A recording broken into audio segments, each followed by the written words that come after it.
ტატუებთან დაკავშირებით დაიდო ახალი კვლევები და ამაზე ვისაუბრებთ, რა პრობლემაა. დადგინდა, რომ ადამიანებს, რომელსაც აქვთ დიდი ტატუები, განსაკუთრებით, უფრო ხშირად ემართებათ ლიმფომა, ლიმფური სისტემის სიმსივნე, რომელიც სერიოზულია ძალიან. უფრო ხშირად ემართებათ კანის სიმსივნეები, სხვადასხვა კანის სიმსივნეები, მათ შორის მელანომები და ბაზალური უჯრედოვანი კარცინომები, არაბაზალური უჯრედოვანი კარცინომები, ანუ სხვადასხვა სახის სიმსივნეები იზრდება იმ ადამიანებში, ვისაც ტატუები აქვს. ეს ზრდა არ არის მცირე, ანუ არ არის საუბარი, რომ 5%-ით გაიზარდა თქვენ ამ ადამიანებში სიმსივნის რისკი, არამედ სხვა მონაცემებია, მაგრამ ხშირად მოხსენებული რაც არის, ზოგჯერ 200%-იანი ზრდა არის, მაგალითად ლიმფომების, კანის სიმსივნეების შემთხვევაში ზოგჯერ 170%-იანი, ზოგან 20%-იანი, მაგრამ ჯამში ბევრი კვლევა და კვლევების უმეტესობა აჩვენებს მნიშვნელოვან გაზრდილ რისკს სიმსივნეებისას იმ ადამიანებს, ვისაც აქვს ტატუები. მთავარი პრობლემა რა არის? პრობლემა არის, რომ როცა მელანი შეყავთ, განსაკუთრებით ბევრი კანში, ეს მელანი რაღაც რაოდენობა გადადის ლიმფურ სისტემაში, ლიმფურ კვანძებში.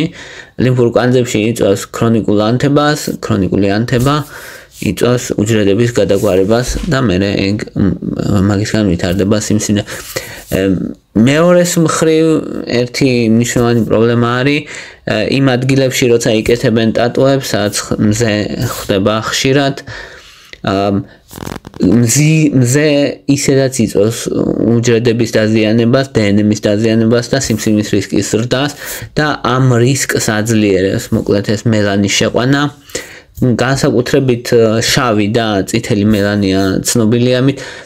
არის საუბარი იმაზე, რომ ხო არის რაღაც რეგულაციები და ახლა 2008 წლის რეგულაცია არსებობს ევროპის, რომლის მიხედვითაც ეს ტატუს მელანი არ უნდა შეიცავდეს კარცინოგენებს და მავნე ნივთიერებებს და მძიმე მეტალებს.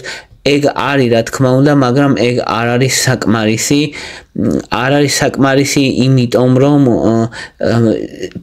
აბსოლუტურად უსაფრთხო და ნულ რისკიანი მელანი არ არსებობს მოკლედ.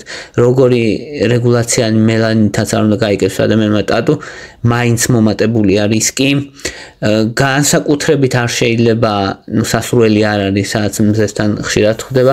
ასევე დიდი ტატუებია კიდე პრობლემა, რაც უფრო დიდია ტატუ, მით მეტად რისკიანია, განსაკუთრებით ხელის გულზე დიდი თუ არის ზომით.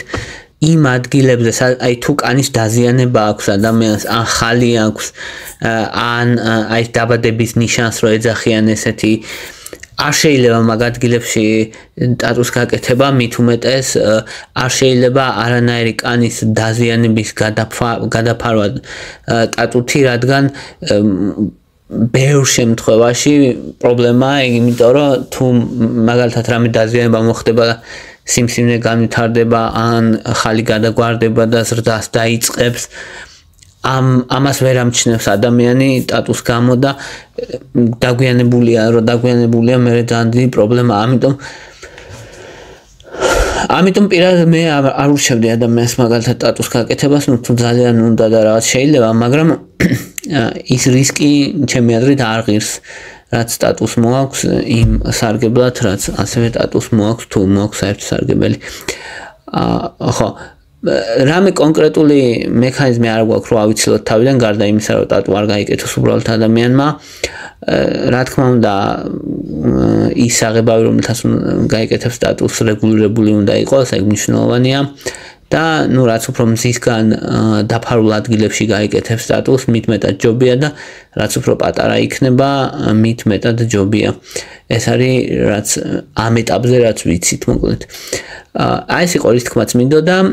მადლობა რომ მისმენდით, მადლობა რომ გაინტერესებთ.